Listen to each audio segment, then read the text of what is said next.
Yeni bir videodan daha herkese merhaba. Ben Sefa Kandemir. Yeni Cupra Tavascan ya da Cupra'nın sadece tasarımıyla bile ateş eden yeni elektrikli oyuncağı. Tasarımıyla görenleri bir daha kendine baktıran Tavascan'dan asfaltı yırtarcasına bir egzoz sesi beklerken elektrikli süpürgenin bile daha fazla ses çıkarmasına neyse bir şey demiyorum. Bu kadar drama yeterliyse Seat'tan ayrıldıktan sonra büyümeye hızla devam eden Cupra'nın yeni elektrikli oyuncağını yakından tanıyalım.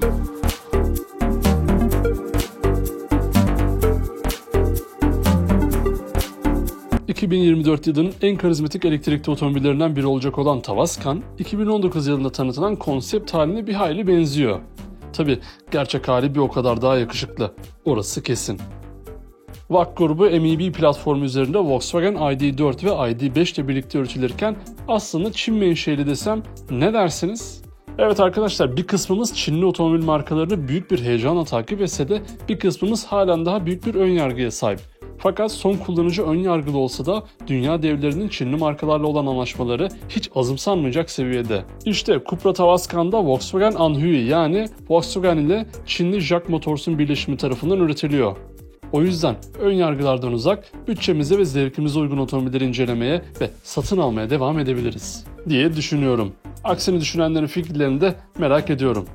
Hazır bu konuya da açıklık getirmişken bir kanalımıza abone olup ailemize katılırsanız da müthiş olur. Bu karizmatik delikanlıya dönersek ona önden baktığımızda adeta bir ışık şovu ile karşılaşıyoruz.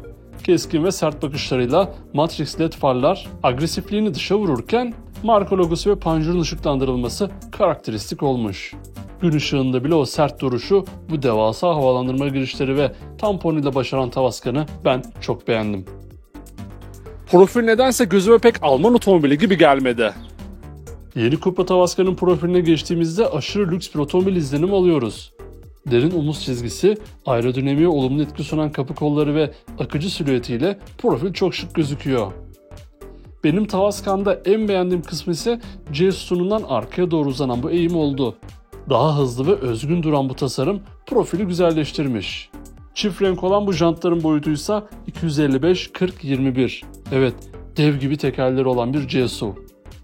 Renk seçeneklerinde ise Tavascan mavisi dahil olmak üzere 6 farklı dış renk beğeninize sunuluyor. Öndeki karizmayı arayacağımız bir arka tasarıma hazırsak eğer... Yeni Tavascan'ın arka tasarımı gündüz vakti pek de ilgi çekici gelmeyebilir. Buna karşın akşam saatlerinde ışıkların yanmasıyla birlikte ihtişam da ortaya çıkıyor. Üstte herhangi bir spoilerı bulunmayan arka cam yatay şekilde konumlanmış. Göze biraz garip gelse de spoiler modifiyesi pek de zor bir işlem değil gibi. Stoplar ise ön tarafta olduğu gibi üçlü gündüz ledleri ve ışıklandırılmış logo ile etkileyici görünüyor. Altta büyük bir Cupra yazısına yer verirken Tavascan logosunu herhangi bir yerde göremiyoruz. Tamponsa elektrikli bir otomobil için fazlasıyla iddialı. Sanki ucundan kıyısından egzoz fırlayacakmış gibi duran difüzörüyle farklı bir tampon olmuş. Bu haliyle yeni Cupra Tavascan'ın arka tarafı da bir yıldızı hak eder. Peki ya boyutlar? Yeni Tavascan 4644 mm uzunluğunda, 1861 mm genişliğinde ve 1597 mm yüksekliğinde boyutlara sahip. Dingil uzunluğu ise 2766 mm ile bir C-SUV için fazlasıyla iyi. İtalyan süper sporları kıskandıracak iç mekanıyla Tavascan biraz iddialı. Size çok iddialı bir şey söyleyeyim mi? Cupra Tavascan yollara resmen çıksın, fiyatı ne olursa olsun biz onu sıklıkla görürüz. Bunun yegane sebebi iç mekana geçmeden hemen önce bizi abone olmadan izleyen yüz binlerce takipçimize abone olmalarını hatırlatmak istiyorum. Tamamen ücretsiz şekilde abone ol butonuna basarak hem uzun inceleme videolarımızdan hem de keyifli short videolarımızdan anında haberdar olabilirsiniz. Ayrıca sefakandemir.yt Instagram hesabımızdan da bizi takip etmeyi unutmayın. Çok yakında sizi güzel sürprizler bekliyor. Yeni Tavascan'ın kapılarından geçip iç mekana bir baktığımızda estetik detaylar bizi karşıladı. Yekpare tasarımıyla yanal destekleri tatmin edici olan spor koltuklar Tavascan'ın yüksek torkunda sizi yerinize sabit tutmaya yarayacak. Bu konforlu koltuklara oturduğunuzda ellerinizin arasında kapatılan Seat modellerinden tanıdığımız direksiyon simidini buluyoruz. Üzerinde spor mod tuşlarının da olduğu bu altın renk temalı direksiyon simidi gayet başarılı. Bu direksiyon simidinin hemen arkasında görece ufak bir boyutta dijital gösterge paneli bulunuyor. Sanki Tavascan'ın ön tarafının tasvir edildiği konsolun ortasına geldiğimizde şoföre dönük şekilde 15 inç büyüklüğündeki multimedya ekranını görüyoruz. Teması, ekran çözünürlüğü ve grafikleriyle fazlasıyla etkileyici olan bu ekranın şoförü dönük olması klasik bir hareket gibi olsa da yolcu kullanımında dışlanıyormuş hissi vermesi beni pek iyi hissettirmedi. Bir de bu kadar büyük bir ekran olması sanki kocaman bir tablete tek başına sahipleniyormuş da sana göstermiyormuş gibi durmuş. Konsolun devamında bu garip parça karşımıza çıkıyor. Yine bir çizgi film karakterine çok benzettim ama bir türlü adını bulamadım. Farklı olmak adına koyulmuş bu trim parçasının altında 2 adet USB Type-C bağlantı noktası ve kablosuz şarj standını görüyoruz. Konsolun üstüne çıkınca dörtlü flaşör tuşu, devamında üstü açık 2 adet bardaklık bulunuyor. Tabi sert plastik yerine buraların hep kaplanmış olması büyük bir artı. Devamında da iki yana açılan kapaklarıyla kol dayama ve saklama alana yer verilmiş. Ambiyans aydınlatmaların şıklığıysa cabası. Yeni Cupra Tavascan'ın kabini her bir detayıyla kesinlikle göz alıcı. Ve direksiyon haricinde Seat'a benzememesi de kesinlikle yerinde olmuş. Peki ya arka koltuklar? Yani nedendir bilmiyorum fakat bu otomobilin kendine has bir cazibesi var. Kapı üstündeki ambiyans aydınlatmalarıyla aydınlanan arka koltuklar düz bir formda. Belki sırt kısımları biraz daha dolgun olabilirdi. Ön koltuklara göre yüksekte olan oturma pozisyonu Seat'lerdeki konforu arttırır. Tabi tavana yaklaştığımızı hesap edersek uzun boylu kimseler için bu bir dezavantaj. Burada orta konsol üzerinde havalandırma çıkışları, koltuk ısıtma tuşları ve USB bağlantı portları konumlandırılmış. Yani iç mekan her anlamıyla bir C-SUV'dan beklenen her şeyi size vermeye hazır.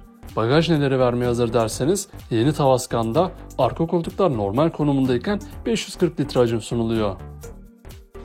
Elektriğin de devreye girmesiyle beraber güvenlik ve sürücü yardımcı özellikleri de tatmin edici bir seviyeye geldi. Yeni Cupra Tavascan'da bu tasarımı ve teknolojiye yarışır güvenlik ve sürücü yardımcı özellikleri sunuluyor.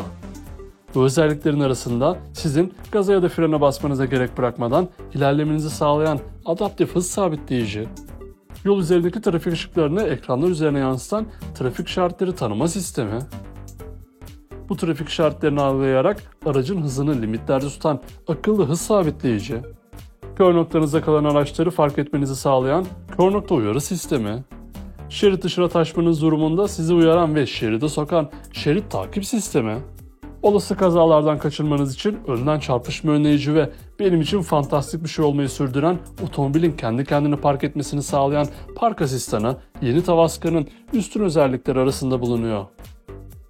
7 dakikalık şarjda 100 km giden Tavascan'ın motor özelliklerini öğrenelim.